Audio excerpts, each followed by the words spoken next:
이 투자자들에게 막대한 손실을 입힌 이 라임 옵티머스 사태, 이 정관계 인사들의 연루 의혹까지 불거지고 있습니다. 이 박지훈 변호사와 함께 자세한 얘기 나눠보겠습니다. 예, 안녕하십니까? 안녕하십니까? 먼저 일반인들이 이해하기엔 좀 쉽지 않은 내용입니다. 옵티머스 사태 어떻게 좀 쉽게 정리할 수 있을까요? 일단 옵티머스 자산운용사 한매 중단 사태라고 보면 될 것 같습니다. 펀드 회사고 이게 헤지 펀드 중에 하나인데요. 투자를 좀 쉽게 하기 위해서 정부에서 펀드 회사 요건을 좀 완화를 시켰습니다. 그래서 펀드 회사들이 많이 생겼는데 그중에 옵티머스 자산운용사가 문제가 생긴 거예요. 특히 이제 원래 투자를 국공립 뭐 채권이나 이런 걸 투자한다고 얘기를 했는데 알고 보니까 부실이나 어떤 대출 딴 데 가서 투자를 했던 것 이런 것 때문에 부실하게 됐었고 또 투자금을 뭐 대표로 등등이 횡령을 해가지고 결국은 이런 문제 때문에 많은 손해를 발생시키고 판매가 안 된 거죠. 예, 보니까 피해자가 1천여 명이 되고요. 예, 피해 규모가 약 5천여억 원 정도 되는 그런 사태가 발생한 것입니다.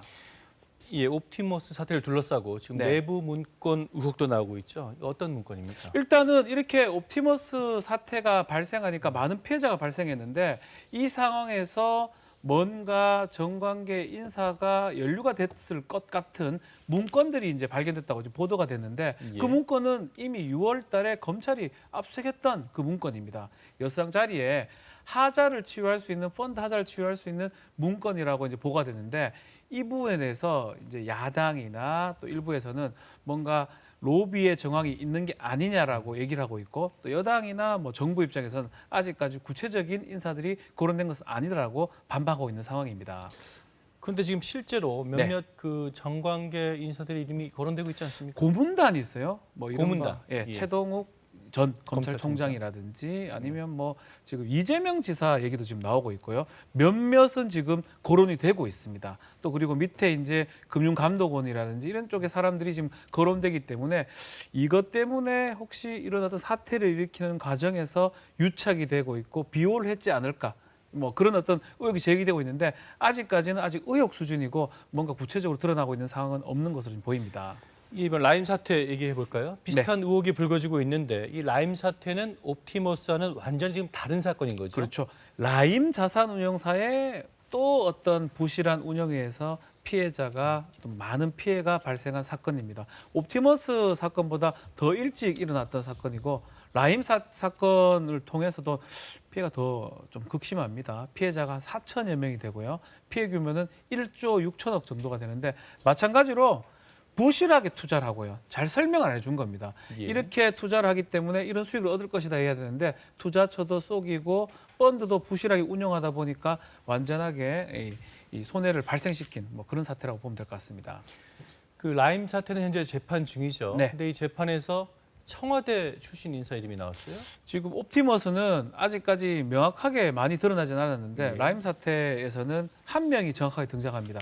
강기정 전 정무수석입니다. 예. 이 사람 이름이 이 라임에 관련된 회장에 대한 대표에 대한 횡령 내지 변호사 뭐 위반 수사를 하는 과정에서 그 김봉현 전 회장의 진술했던 부분입니다. 증인으로 나가서 강기정 수석한테 5천만 원 정도 전달됐다라는 것으로 알고 있다라고 하면서 금액 5천만 원이 강기정 전 수석인 이 청와대 정무수석 정무수석 비서관 당시에 전달됐다라는 증언을 지금 한 것입니다. 예, 그런데 강기정 전 전무수석은 사기다, 날조다. 그러면서 오늘 그 고소장까지 접수했습니다. 직접 한번 들어보겠습니다.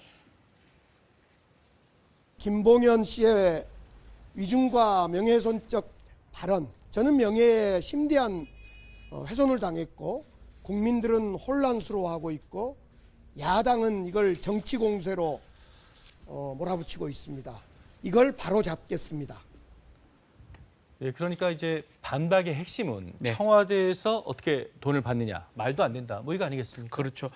이모 씨가 이제 전달을 했다라는 거거든요. 또 김봉현 이 전 대표가 스타모빌리티 전 대표가 이모 씨한테 이 전 대표는 전달했고 이 전 대표가 강기정 수석한테 전달했다는 건데 문제는 7월 28일입니다. 청와대에서 전달한 것으로 안다라는 게 좀 문제의 중심이고 강기정 수석 입장에서는 청와대에 그 큰 금액 5천만 원, 현금 5천만 원을 전달할 수 있는 그 방법이 되느냐. 특히 출입할 때 보안 시스템이 철저합니다. 그렇기 예. 때문에 그런 점 얘기를 하고 있고 그러기 때문에 명예훼손이고 또 법정에서 선사한 증인이 진술한 거거든요. 위증의 가능성도 있다고 해서 고소, 고발 조치까지 취한 것으로 보입니다. 예, 어쨌든 그 여러 의혹들이 제기되면서 야당은 이 권력형 게이트라고 주장하고 있습니다. 직접 들어보시죠. 이른바 라임 사태와 옵티머스 사태가 문재인 정권의 권력형 게이트로 비화하고 있는 모양새입니다. 이런 정관계 로비 의혹을 검찰이 공공연하게 뭉개고 있습니다. 옵티머스 라임펀드 사기 사건과 관련해 실체가 불분명한 여러 의혹들이 제기되고 있습니다. 우리는 근거 없는 거짓 주장이나 의혹 부풀리기에는 단호히 대응할 것입니다. 예, 방금 보셨지만 이 주호영 원내대표는 검찰이 의혹을 뭉개고 있다 이런 표현까지 썼습니다. 그 근거가 뭡니까? 일단은 서울중앙지검 이성윤 지검장이죠. 그리고 대검의 윤석열 총장 보고가 안 됐다는 거예요. 그 보고가 안 됐다. 특히 옵티머스 관련된 문건은 지난 6월에 압수를 해가지고 확보를 했음에도 불구하고 이게 대검 핵심 라인에 보고가 안 됐기 때문에 혹시나 서울중앙지검에서 이것을 좀 뭉개기 위해서 한 게 아니냐는 게 지금 야당 측 주장이고 다만 아마 검찰 입장에서 특히 서울중앙지검 입장에서는 구체적인 이름이 아직 나온 건 아닙니다. 또 예. 연관성이 아직까지는 보이지 않고 이게 뭐 고문단이라 해서 처벌받는 게 아니고 고문단이든 뭐든 불법적 요소가 있으려면 돈을 받았거나 알선했거나 뭐 이런 부분이 있어야 되거든요. 그런 부분이 아마 구체적으로 드러나지 않았기 때문에 보고는 아직 안 된 것으로 보고 그런 것 때문에 지금 뭉갠다 이런 얘기가 나오는 것 같습니다. 자, 그래서겠죠. 오늘 검찰총장이 그 옵티머스 수사팀을 대폭 증원하라. 법무장관도 적극 검토하겠다 이렇게 밝혔습니다. 앞으로 검찰 수사 어떻게 전망하십니까? 일단 강기정 전 수석 부분은 구체적으로 드러난 겁니다.